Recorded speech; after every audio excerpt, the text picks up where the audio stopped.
द्वारपति साहिब की, शंकु राम सेवक साहिब की, शंकु वैरागपति साहिब की, करीनापुर धाम की, सभी हंसों की, पंडाल में आए सभी भक्तों की, इनके माता पिता, इनके गुरुदेव की, इनके बाल गोपाल की, इस गांव नगर बस्ती की, आज के आनंद की, सकल हंस को बंदगी, साहेब बंदगी सतनाम।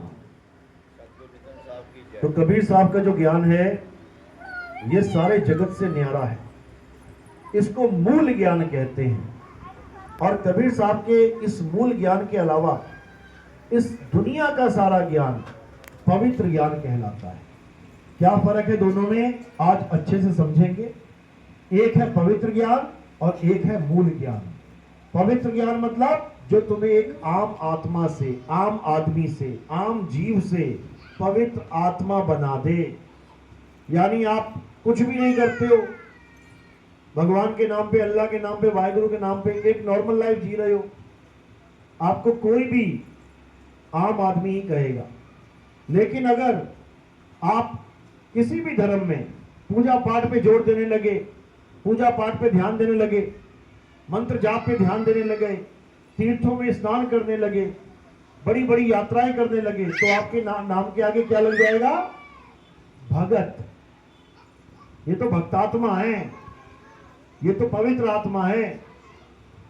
हिंदू धर्म के हिसाब से ये सब करने लग जाओ, मुसलमान धर्म के हिसाब से 5 टाइम के तुम नमाजी बन जाओ, देखो लोग कैसे कहेंगे, अरे 5 टाइम नमाज पढ़ता है ये, बड़ा पवित्र आत्मा है ये।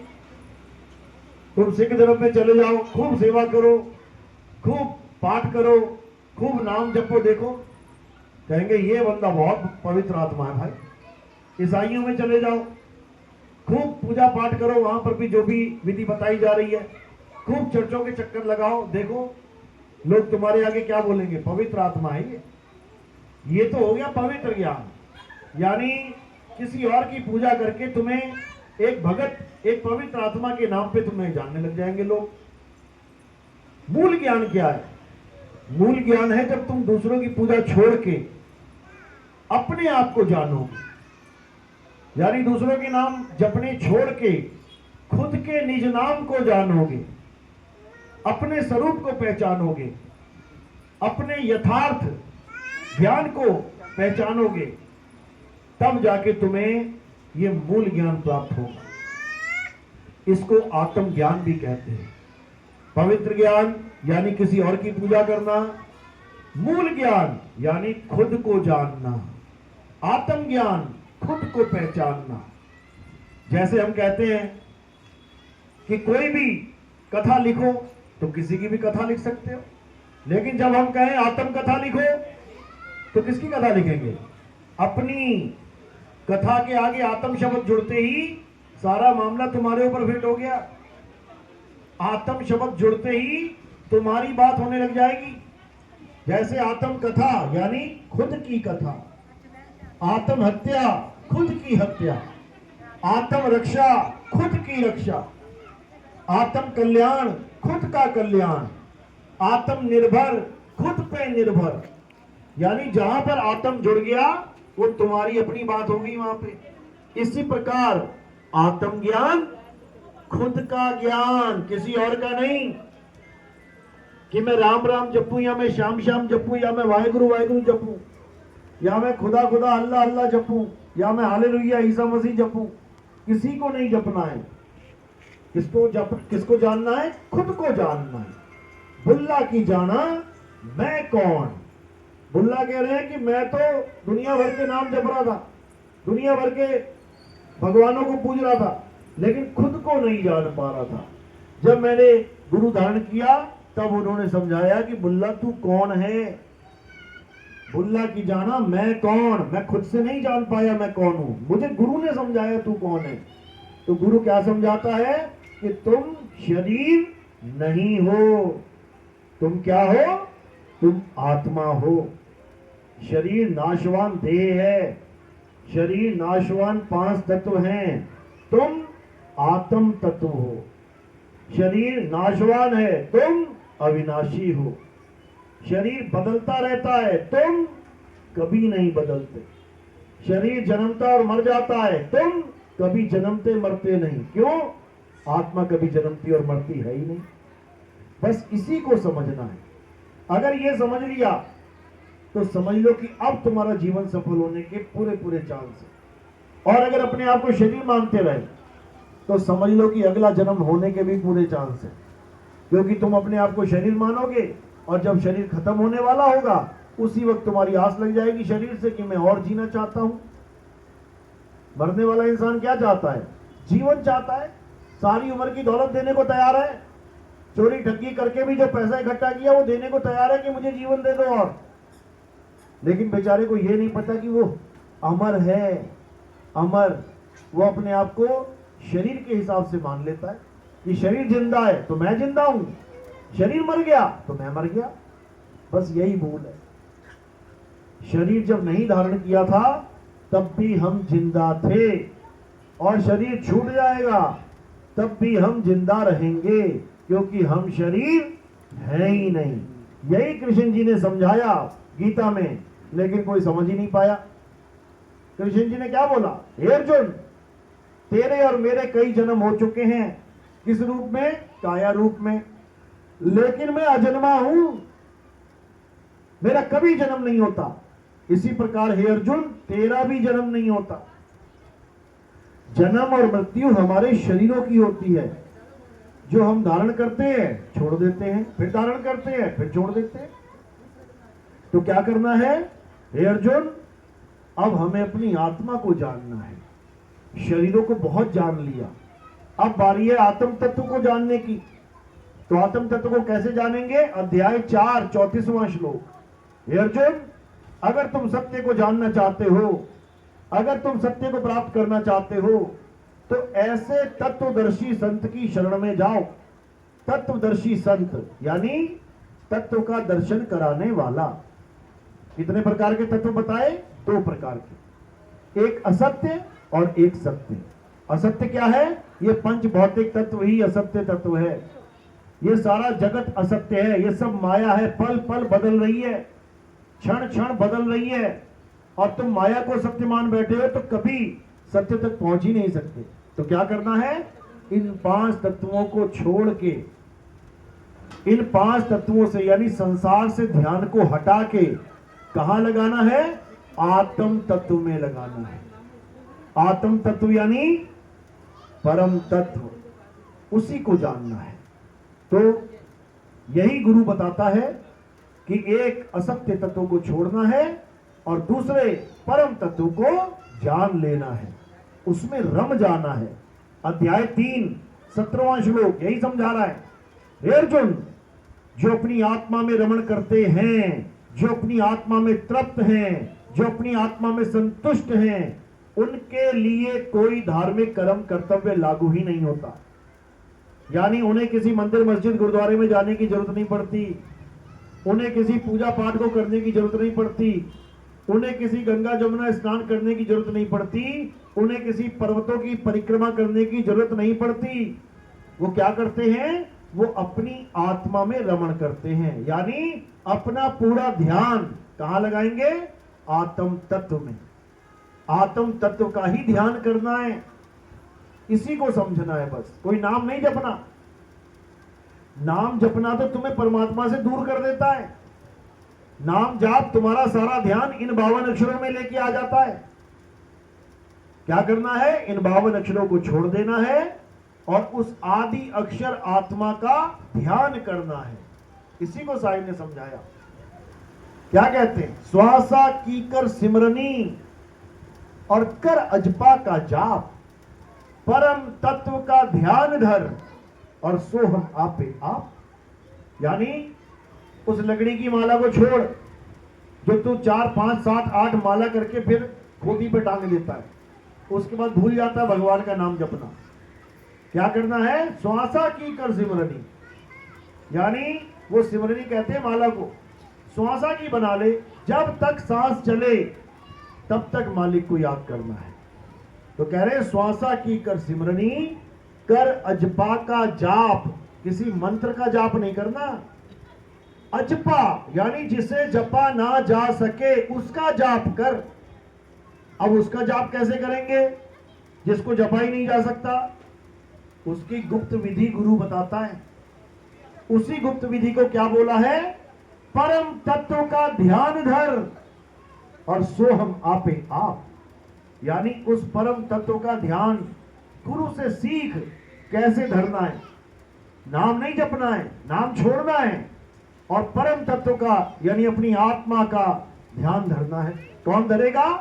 जीव, यानी ये जीव आत्मा उस अचल आत्मा का ध्यान करेगी। अचल आत्मा कह लो, परमात्मा कह लो, परम पुरुष कह लो, आदि पुरुष कह लो, अडोल पुरुष कह लो, क्योंकि अचल है, अडोल है, कुछ भी कह लो, उसी के सारे नाम हैं। परमात्मा कह लो, शब्द गुरु कह लो, परमेश्वर कह लो, कुछ भी कह लो, उसी के नाम है। अल्लाह कह लो, वाहिगुरु कह लो, गॉड कह लो, उसी के नाम है। तो इसी को समझना है। तो कबीर साहब यही समझा रहे हैं कि अक्षरों से परे उस तत्व का ध्यान करो। पानी के कई नाम रख दिए, जल, वाटर, नीर, तो पानी, लेकिन जब प्यास लगती है तो क्या काम आता है? पानी के नाम काम आते हैं क्या? नाम जपते हो क्या? जब प्यास लगती है तो नाम नहीं जपते हो, तत्व के पास पहुंचते हो। कोई मटके तक पहुंचेगा, कोई बोतल तक पहुंचेगा, कोई फ्रिज तक पहुंचेगा, कोई कुएं तक पहुंचेगा, कोई टैप तक पहुंचेगा, कोई नदी तक पहुंचेगा, कोई तालाब तक पहुंचेगा। गला गीला करने के लिए तत्व की जरूरत है, तत्व के नाम की नहीं कि कोई नाम जपेगा, जल जल जल कोई जपेगा, वाटर वाटर कोई जपेगा, नीर नीर कोई जपेगा, तोए तोए, बिल्कुल नहीं। तत्वों को जानेगा, तत्वों को पाएगा, तब कल्याण होगा। तब समझो कि अब तुम तत्व ज्ञानी हुए, नहीं तो तुम मंत्र ज्ञानी बने रहे, तुम जपी तपी सन्यासी बने रहे। और जपी तपी सन्यासी का कभी कल्याण नहीं होता, कभी नहीं होता। ये कहने में अच्छा लगता है कि नाम जपने वाले पार हो जाते हैं, नाम जपने वाले पार नहीं होते। नाम जपने वालों को महा दुख मिलता है। कैसे? क्योंकि जिन्होंने भी नाम जपा, आप देख लो, राक्षसों ने नाम जपा, इतना नाम जपा, इतना नाम जपा राक्षसों ने कि भगवान को प्रकट होना पड़ गया। उसके बाद उन्होंने मन माने इच्छाएं मांग ली, मैं त्रिलोकी का राजा बन जाऊं, मैं ऐसा हो जाऊं, मैं वैसा हो जाऊं। उसके बाद क्या हुआ? उसके बाद महानरक में चले गए सारे के सारे। अगर नाम जाप करने से मुक्ति मिलती है तो राक्षसों को भी मिल जाती। वो तो पहले ही पहला वरदान यही मांगते थे कि मुझे अमर कर दो, और क्या चाहिए जीव को। लेकिन कोई अमर नहीं हुआ। इसलिए अमर नहीं हुआ क्योंकि ये भूले बैठे हैं कि हम पहले से ही अमर हैं। ये अपने आप को शरीर माने बैठे हैं, इसलिए कोई अमर ही नहीं हो रहा है। लेकिन कबीर साहब के ज्ञान में आने के बाद ये जीव अमर हो जाता है, ये दोबारा जन्म मरण में नहीं पड़ता। इसलिए साहिब समझा रहे हैं, अमर करूं सतलोक पठाऊं, ताते बंदी छोड़ कहूं। कबीर साहब बंदी छोड़ हैं, बंधनों से छुड़ाने वाले हैं। और सबसे बड़ा बंधन क्या है? एक काया ही सबसे बड़ा बंधन है। इसी में सब जीव अटके पड़े हैं, इसी काया रूपी कैद में सब जीव बंदी बने बैठे हैं। तो जब मालिक आते हैं छुड़ाने के लिए तो बंदी छोड़ कहलाते हैं, इसीलिए उन्हें बंदी छोड़ कहा जाता है। तो वो क्या करते हैं? वो इन 5 तत्व की जेल से हमें आजाद कर देते हैं। अधूरे गुरुओं ने हमें कहां फंसा दिया? परमात्मा हमारी 5 तत्व की जेल के अंदर घोषित कर दिया कि परमात्मा कहां रहता है? इस 5 तत्व के अंदर रहता है, इस शरीर के अंदर रहता है। यही सबसे बड़ा अज्ञान है। जितने बाबा लोग बैठे और जो कहते हैं कि परमात्मा शरीर के अंदर रहता है, उन्होंने अपने सब शिष्यों को अटका दिया शरीरों में। जबकि गुरबाणी क्या कह रही है? एको सतनाम। जो एक सतनाम है वो कर्ता पुरुष है, मंत्र नहीं है, मंत्र नहीं है। सुरेंद्र एक आदमी का नाम है, केवल एक नाम नहीं है, आदमी भी है वहां पे। इसी प्रकार सतनाम परमात्मा है स्वयं। एको सतनाम कौन है? वो कर्ता पुरुष, परमात्मा ही सतनाम है, उसका नाम ही सतनाम है। इसलिए बाबा नानक बार बार ये नाम जपते जाते थे, सतनाम वाहिगुरु, सतनाम वाहिगुरु। इसका मतलब ये नहीं कि जपने के बाद परमात्मा मिलेगा, ये उसकी महिमा है। कि उसका नाम सतनाम है, और तुम जो नाम लेके बैठे हो वो असत नाम है, नकली नाम है। वो असली नाम की महिमा गाते जा रहे हैं, सतनाम वाहेगुरु, सतनाम वाहेगुरु। अब अगर कोई उनसे पूछे बाबा जी सतनाम कौन है, वो भेद बताया जाता है। गुप्त नाम सतपुरुष का, बूझे बिरला कोई, और कोटि नाम संसार में, इनसे मुक्ति ना होए। करोड़ों नाम है संसार में, हिंदुओं ने अपने बना लिए, मुसलमानों ने अपने बना लिए, सिखों ने अपने बना लिए, ईसाइयों ने अपने बना लिए, अपने अपने धर्म में दुनिया भर के नाम बना लिए। और कबीर साहब समझाते रहे कि ये नाम इंसानों के द्वारा बनाए हुए नाम है, ये नकली नाम है, असली नहीं है। ये इंसान ने 52 अक्षर जोड़ तोड़ के नाम बना लिए। वाणी आती भी है, 52 अक्षर जोड़े आन, सक्या न अक्षर एक पहचान। बस इन दोनों का ज्ञान चाहिए हमें। एक 52 अक्षर, दो आदि अक्षर। 52 अक्षर को छोड़ देना है, आदि अक्षर को जान लेना है। 52 अक्षर जीव के द्वारा बनाए जाते हैं, आदि अक्षर जीव से न्यारा है। 52 अक्षर जीव आधारा, और आदि अक्षर जीभ्या से न्यारा। बस 2 लाइनों का ज्ञान है, लेकिन इसको समझते समझते तुम्हारे कितने जन्म बीत जाएंगे, अगर विवेकी नहीं हो तो। और अगर विवेकी हो तो कहते हैं झटपट लिखा जाएगा ये ज्ञान, एकदम समझ में आ जाएगा। जो इसको झटपट लखे तो सब खटपट मिट जाए। तो ये ऐसा ज्ञान है जिसमें सत्य और असत्य का निबेड़ा करना है केवल, और कुछ नहीं करना है। क्या है सत्य, क्या है असत्य। तो असत्य क्या है, ये सब 52 अक्षर असत्य है। इसी को गुरबाणी में बोला है, कृत्रिम नाम कथे तेरे जीवा, यानी हे प्रभु इस जीव से बोले जाने वाले तेरे सारे नाम कृत्रिम, नकली हैं, और नकली नामों से मुक्ति नहीं मिलती। तो असली कौन सा है, सत्य नाम तेरा परापुर वाला। हे परमात्मा, तेरा जो असली नाम है वो सतनाम है। लेकिन ये जपने वाला नहीं है कि तुम सतनाम सतनाम जपने लग जाओ। सतनाम का मतलब तुम्हारा निज नाम, सतनाम का मतलब तुम्हारा सत्य स्वरूप। इसीलिए बोला कि सत्य नाम कोई नाम नहीं, ये है आपन रूप, और जो जाने इस भेद को पावे आप स्वरूप। यानी अगर तुम्हें गुरुजी ने सतनाम दे दिया तो तुम्हें तुम्हारा स्वरूप दे दिया जाएगा। यही तुम्हारा निज नाम है, ये मंत्र जंतर नहीं है। इसी को बोला गया, सत्य स्वरूपी नाम साहिब का, सो निज नाम हमारा। यानी मेरा निज नाम क्या है, मेरा असली नाम क्या है, सत्य स्वरूपी नाम साहिब का। परमात्मा का सत्य स्वरूप मेरा निज नाम है। समझो, यानी हमें क्या हो जाना है, हमें इस काया रूपी नकली स्वरूप को छोड़ के आत्मा रूपी असली स्वरूप को प्राप्त करना है। तब समझो काम बन जाएगा। अध्याय 3 17वां श्लोक यही समझा रहा है। हे अर्जुन, जो अपनी आत्मा में रमण करते हैं, यानी रम गए, फिर क्या बचा, फिर और कुछ बचा ही नहीं। जो अपनी आत्मा में रम गए तो आत्मा ही हो गए। अब आत्मा ही हो गए तो इसका मतलब अब कोई आग जला नहीं सकती, अब कोई शस्त्र काट नहीं सकता, अब कोई पानी भिगा नहीं सकता, अब कोई हवा सुखा नहीं सकती। तो फिर नरक और स्वर्ग क्या करेंगे हमारा, नरकों की आग कैसे जलाएगी हमें, जब हम आत्मा ही हो गए। और कृष्ण जी बिल्कुल क्लियर बता रहे हैं कि नैनम छिन्नन्ति शस्त्राणि नैनम दहति पावका। इस आत्मा को ना तो कोई शस्त्र काट सकता है, ना अग्नि जला सकती है। और जब हम आत्मा ही हो गए तो क्या करेगा ये यमराज और क्या करेगा ये नरक हमारा, आग छू भी नहीं सकती हमें। यानी हम काल के जाल से छूट जाएंगे। कब, जब हम अपने असली स्वरूप में रम जाएंगे, जिसे शब्द स्वरूप कहते हैं। रम जाना है, समा जाना है। साहिब ने बोला, सुरत समाये शब्द में और वाको काल ना खाए। यानी हमारा ध्यान हमारे शब्द स्वरूप में रम जाए, समा जाए, तो काल हमें नहीं खा सकता। कह रहे हैं शब्द रूप होने के बाद हमारा कोई कुछ नहीं बिगाड़ सकता। सूरत समाये शब्द में वाको काल ना खाए, और ये जाप मरे, अजपा मरे, अनहद भी मर जाए। ये जितने मंत्र जपवाए जा रहे हैं तुम्हें, ये सब खत्म हो जाएंगे एक दिन। ये श्वासों का अजपा जाप करवाया जा रहा है, सांस ही खत्म हो जाएगी एक दिन।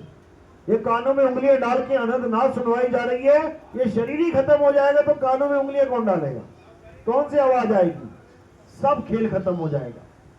तो इसीलिए कबीर साहब बार बार एक ही बात समझा रहे हैं, लेकिन ये किसी को समझ में ही नहीं आती।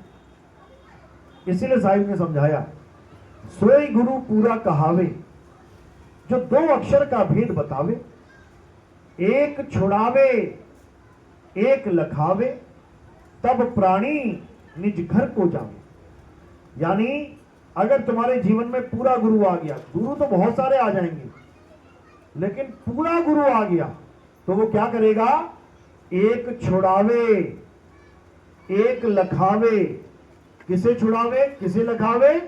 दो प्रकार के अक्षरों का भेद समझाएगा पहले, एक 52 अक्षर और एक आदि अक्षर। 52 अक्षर को छुड़वा देगा, आदि अक्षर यानी आत्म तत्व को लखा देगा। तब समझो कि अब तुम्हारा जीवन सफल हो जाएगा, अन्यथा कोई सफल होने वाला नहीं है। यही धक्के खाने पड़ेंगे वापस, बार बार जन्म मरण में आना पड़ेगा वापस। तो एक बार 84 काट के बड़ी मुश्किल से यहां पहुंचे हैं। अगर ये जन्म सफल नहीं हुआ, और देख लो उम्रें कितनी हो गई है, एवरेज क्या है हमारे भारत में एक आम इंसान के जीवन की? 70 साल। 70 साल तक आते आते लगभग 70-80% लोग निकल जाते हैं। कोई है बिरला जो 80 साल 90 साल पहुंच रहा है, 100 साल पहुंच रहा है। यानी 70 में से सीधे माइनस कर लो अपनी उम्र। कोई 50 साल का है तो मात्र 20 साल रह गए उसके पास। वो भी कह रहे हैं, पल का भरोसा नहीं यहाँ पे।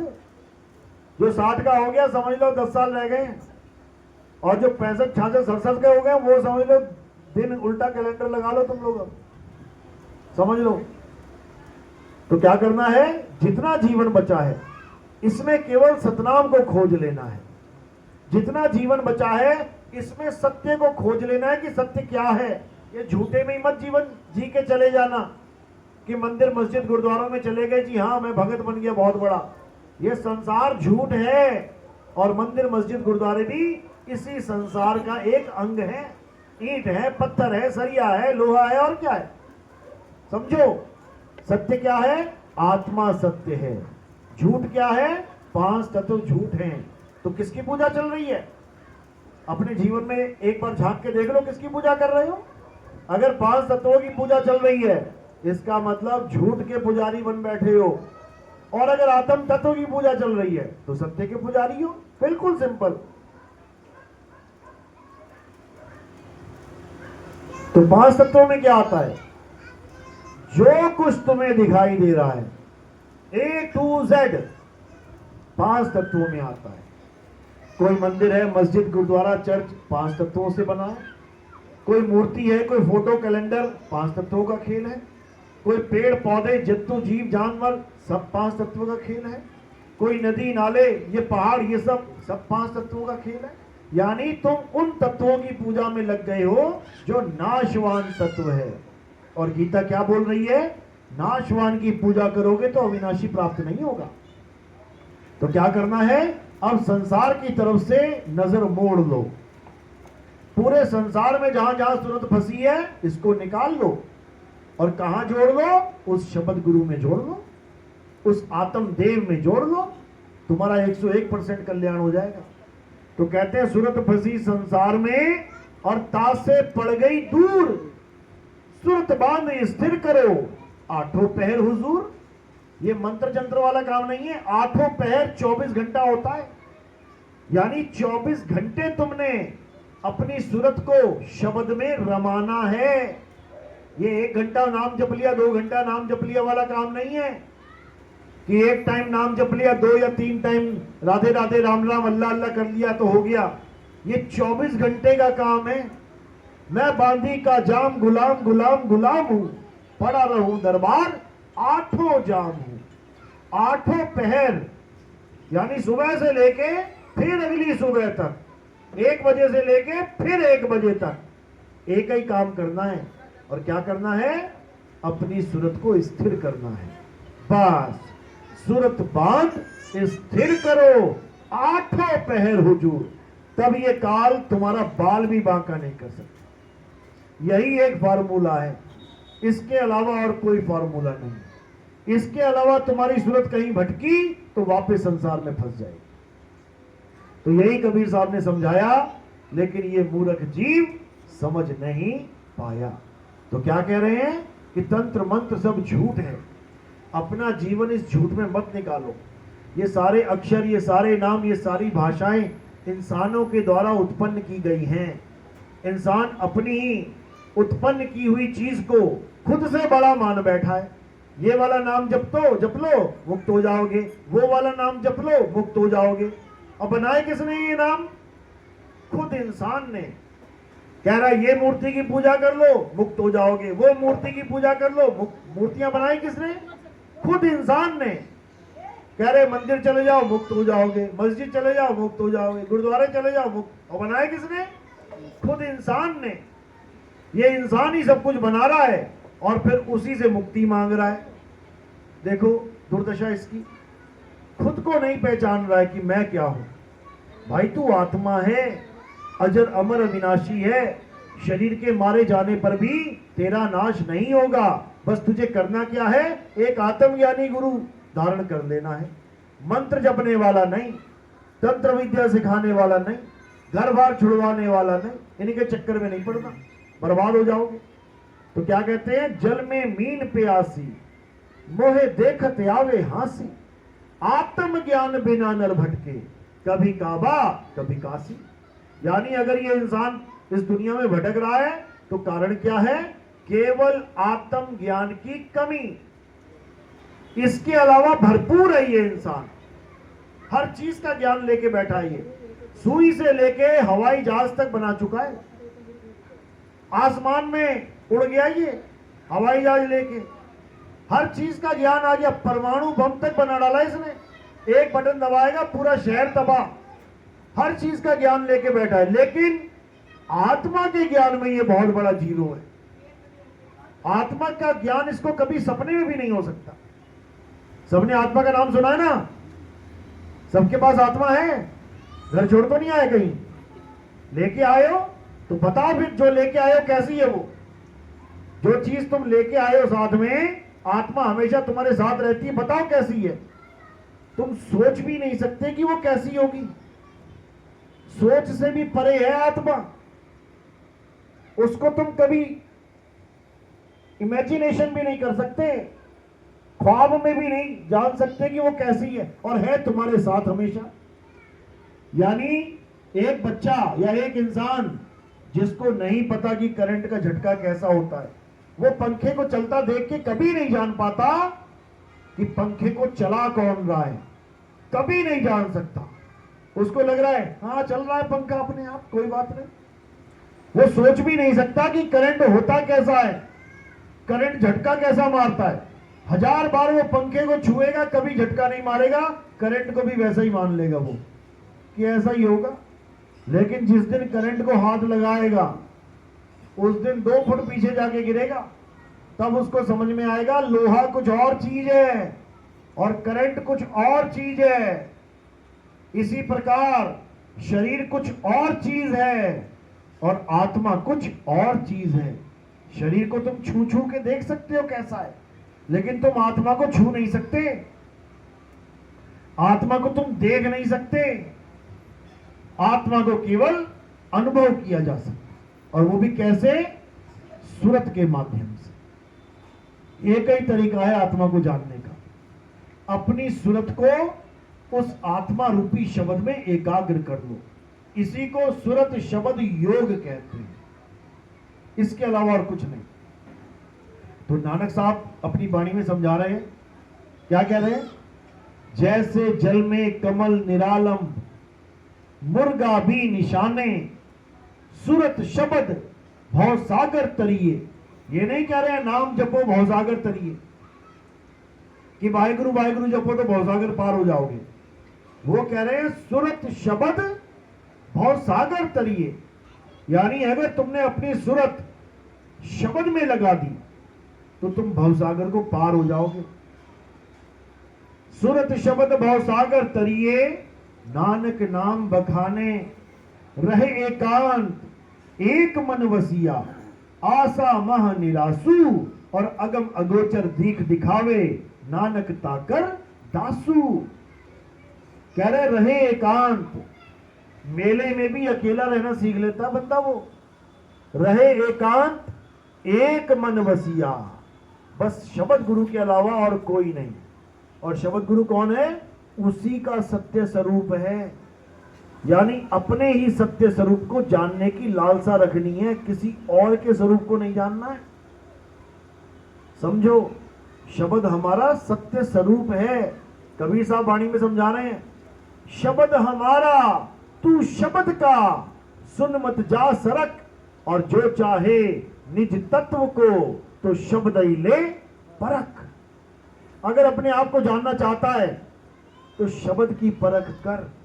उन नामों को मत जप जो गुरु ने तुम्हें भाषाओं के पकड़ा दिए, अक्षरों के पकड़ा दिए। उस नाम को जान जो सत्य नाम है, उस नाम को जान जो सत्य स्वरूप है, उस नाम को जान जो आत्म तत्व है।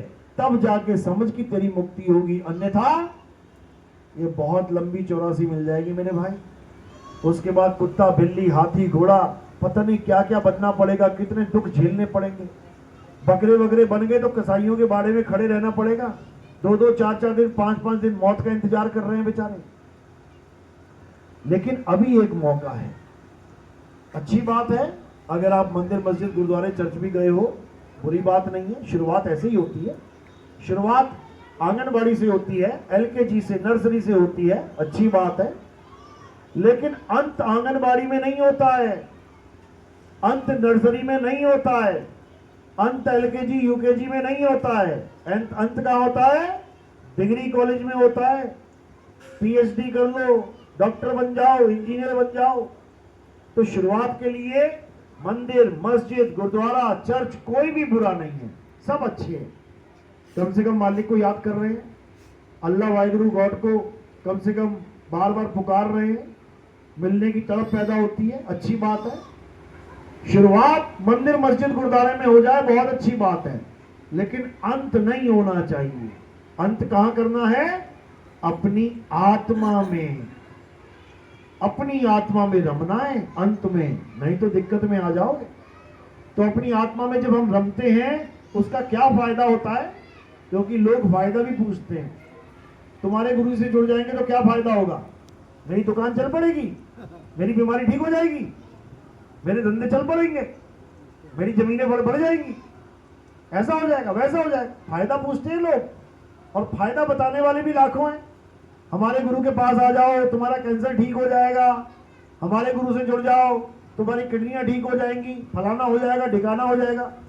चाहे गुरु खुद गोलियां खा रहा हो, लेकिन चेले को पूरा ढाढ़स बता देंगे कि हाँ वही ठीक हो जाएगा। गुरु खुद जेल में पड़ा है और तुम्हें कहेंगे तुम्हारी मुक्ति करवा देगा गुरु जी, खुद की मुक्ति नहीं हो पा रही थी। तो ऐसे भी लोग हैं। लेकिन जो सच्चे गुरु का सच्चा चेला होता है वो कभी इन ढकोसलों में नहीं आता, याद रखना। वो कभी नहीं कहेगा कि तेरा कैंसर ठीक हो जाएगा, तेरा ऐसा ठीक हो जाएगा। वो कहेगा बेटा तेरा जन्म मरण का रोग ठीक हो जाएगा, तुझे मुक्ति मिल जाएगी। मुक्ति के अलावा बाकी सब फ्री में मिलेगा, सब कुछ मिलेगा, लेकिन फ्री में बिना मांगे मिलेगा। साहिब कह भी रहे हैं, बिन मांगे मोती मिले और मांगे मिले ना भीख, मांगन से मरना भला, ये सतगुरु की सीख। यानी अगर तुम्हें मुक्ति मिल गई तो समझो सब कुछ मिल गया। अगर कैदी को मुक्ति के अलावा तुम कुछ भी दे दो, अच्छे कपड़े दे दो, खाने को बढ़िया बढ़िया रोटी दे दो, टीवी दे दो, अखबारें लगवा दो, बढ़िया कंबल दे दो, एसी लगवा दो, लेकिन मुक्ति मत दो जेल में से, तो रहा तो कैदी का कैदी, भले कितना अमीर कैदी बन गया। ये तुम्हें जितने बड़े बड़े कोठियों में दिख रहे हैं लोग, ये अमीर कैदी हैं कैदी इसी दुनिया में, लेकिन अमीर होने का दिखावा करते हैं कि मैं बहुत बड़ा अमीर हूं, और जैसी मौत आती है वही गरीब के पास जाके लेट जाता है। शमशान घाट में उसी गरीब के पास जाके लेट जाता है। तो अमीरों की अलग बना लो ना भाई, क्यों नहीं बनाया आज तक? क्योंकि सबने मिट्टी में मिल जाना है। ये केवल तुम्हें तुम्हारा मन धोखा दे रहा है कि तू बहुत बड़ा अमीर हो गया।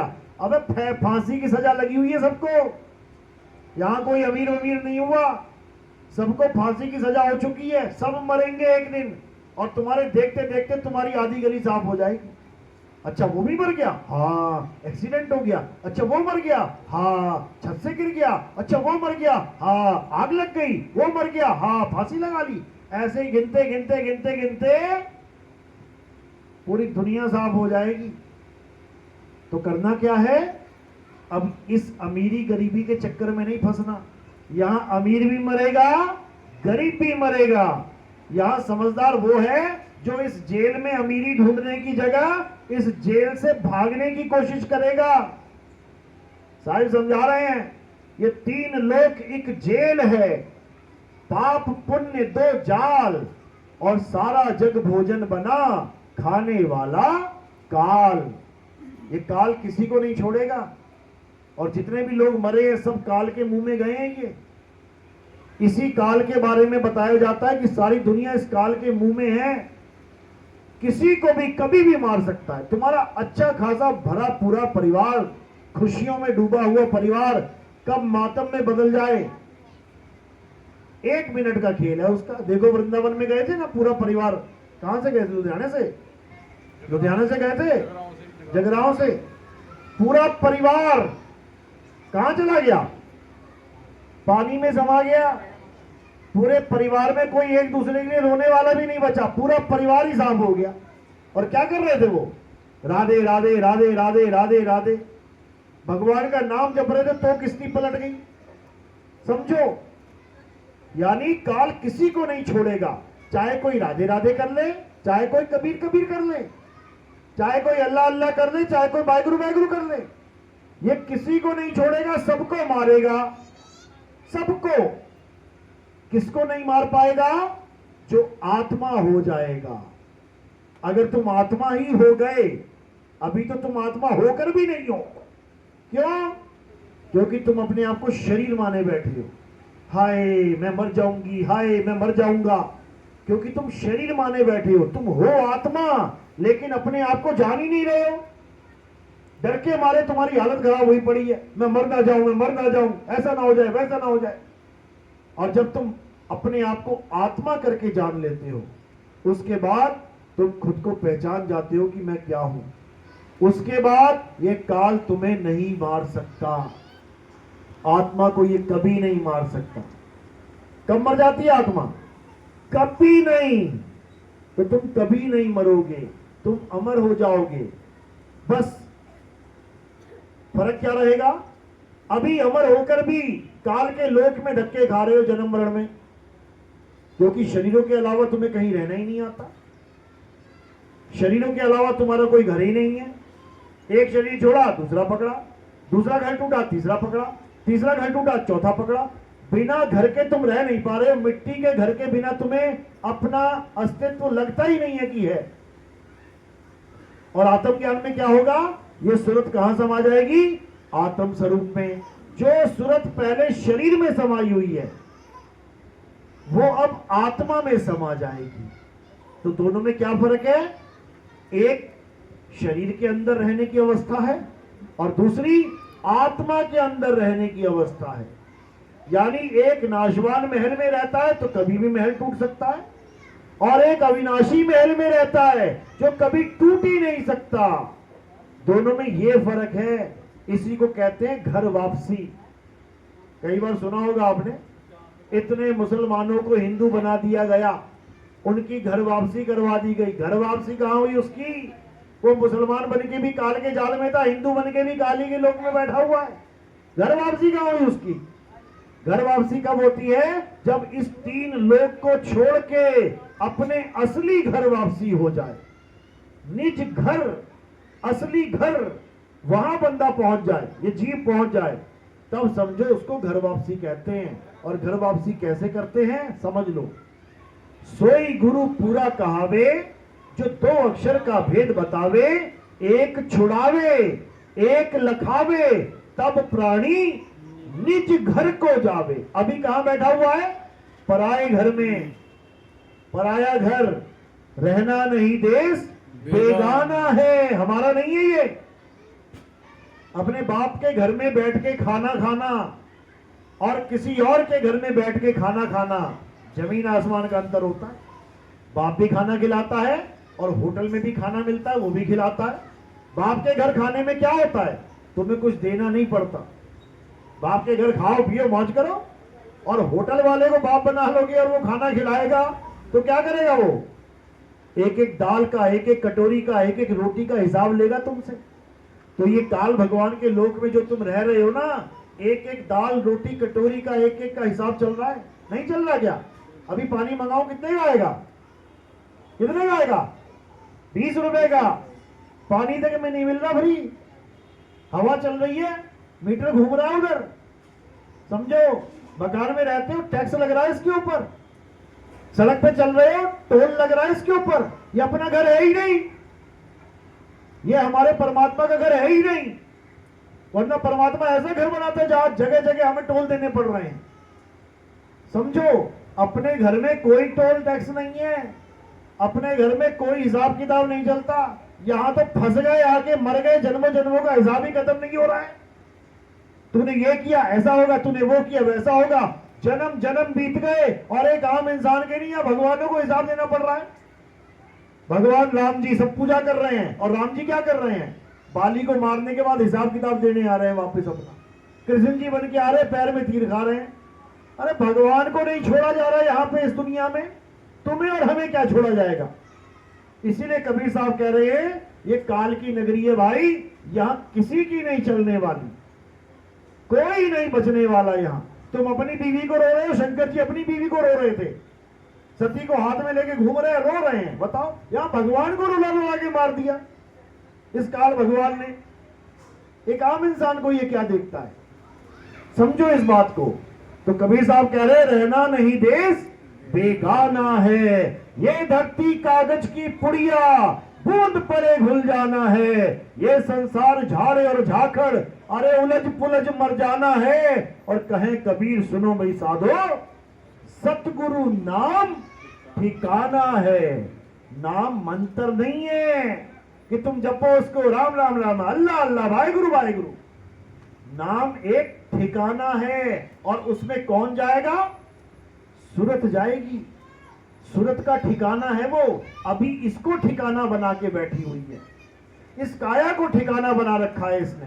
और जब काया छूटेगी तो फड़फड़ाएगी, अब क्या करूं, अब क्या करूं। मन एक और काया पकड़ा देगा इसको, फिर फंस जाएगी। इसलिए कबीर साहब कह रहे हैं गुरु से ऐसा नाम ले ले जिस नाम में तू समा जाए, ताकि तुझे शरीर धारण करने की जरूरत ही ना पड़े। कैसे समा जाए? जैसे कछुआ अपने आप में समा जाता है, उसे किसी और में समाने की जरूरत नहीं है, वो अपने आप में समा जाता है। देखो कछुआ चल रहा हो, एक कछुआ आराम से जा रहा है, इतने में कुत्ता आया भागा हुआ काटने के लिए उसे। कुत्ते को देखते ही क्या किया उसने? अपने आप में समा गया। अच्छा, अपने आप में समा गया, अब कुत्ता सूंघ रहा, कहां चला गया भाई? नहीं पकड़ पाएगा उसको। तो ये कुत्ता कौन है? ये यमदूत हैं। ये जब आएंगे ना तुम्हारे पास भागे भागे, और तुम्हें नहीं पता है कहां समाना है, तुम्हारी हालत खराब कर देंगे ये। सोचो, तुम सपने तक में यमदूत को नहीं झेल सकते, तुम एक सपने में नकली शेर को नहीं झेल सकते, सपने में एक नकली भूत को नहीं झेल सकते। जैसे कोई भूत आया, जैसे कोई शेर आया, एकदम उठ जाते हो डर के मारे, इतने डरपोक हो तुम। तो यमराज से कैसे तुम्हारा मुकाबला होगा? तुम्हारी हालत खराब कर देगा मार मार के वो। तो बचने का एक ही रास्ता है, क्या है? अपने आप में समा जाओ। सूरत समाए शब्द में, और वाह को काल न खाए। ये जाप मरे अजपा मरे, अनहद भी मर जाए। काल ना खाए का मतलब समझ लो क्या होता है। जब जाते हैं ये कांवड़ यात्री बड़े बड़े ट्रैक्टर लेके, बड़े बड़े डीजे लगा के, बड़े बड़े बैनर लगा के, क्या लिखा होता है उसके ऊपर? अकाल मृत्यु वो मरे जो काम करे चंडाल का, काल उसका क्या बिगाड़े जो भगत है महाकाल का लिखा तो हुआ है, और जाते जाते देख रहे हैं अरे कांवड़ियों की लाशें पड़ी हुई हैं, अरे वो भी मर गया, वो भी मर गया, वो भी मर गया। लिख के लेके जा रहे, काल उसका क्या बिगाड़, काल की मुंह में सब जा रहे हैं। केदारनाथ में गए महाकाल की पूजा करने, पूरे केदारनाथ के भक्तों को ही ले गया काल उठा के। अभी भी छाप रहे हैं भगत कि काल उसका क्या बिगाड़। अब कितना काल बिगाड़ेगा तब समझ में आएगी तुम्हें, अब कितना काल बिगाड़ेगा तब समझ पाओगे। अरे काल किसी को नहीं छोड़ता, काल केवल उसे छोड़ता है जो अपने आप में समा जाता है, उसका काल बाल भी बांका नहीं कर सकता। समझ जाओ, अभी भी समय है, जब आ जाएगा ना वो तो खलबली मच जाएगी और केवल मरते हुए को दिखाई देगा, वो साथ वाले खड़े आदमी को दिखाई नहीं देगा। तुम तड़पते रह जाओगे, वो आ गया लेने, वो मुझे मार रहा है, वो साथ वाला कहेगा है बेवकूफ, मुझे तो कुछ दिख ही नहीं रहा है। उसको नहीं दिखेगा, तुम्हें दिखेगा।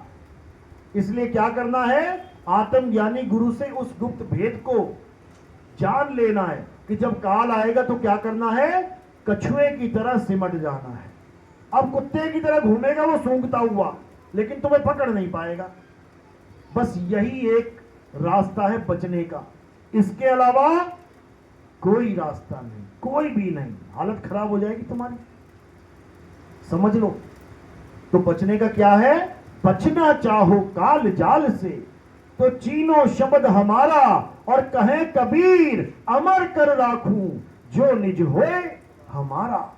कछुआ अगर हमेशा अंदर रहे तो बताओ कौन पकड़ेगा उसको, कोई नहीं पकड़ सकता। बाहर निकलना ही नहीं है, बाहर निकला नहीं कि मरा नहीं।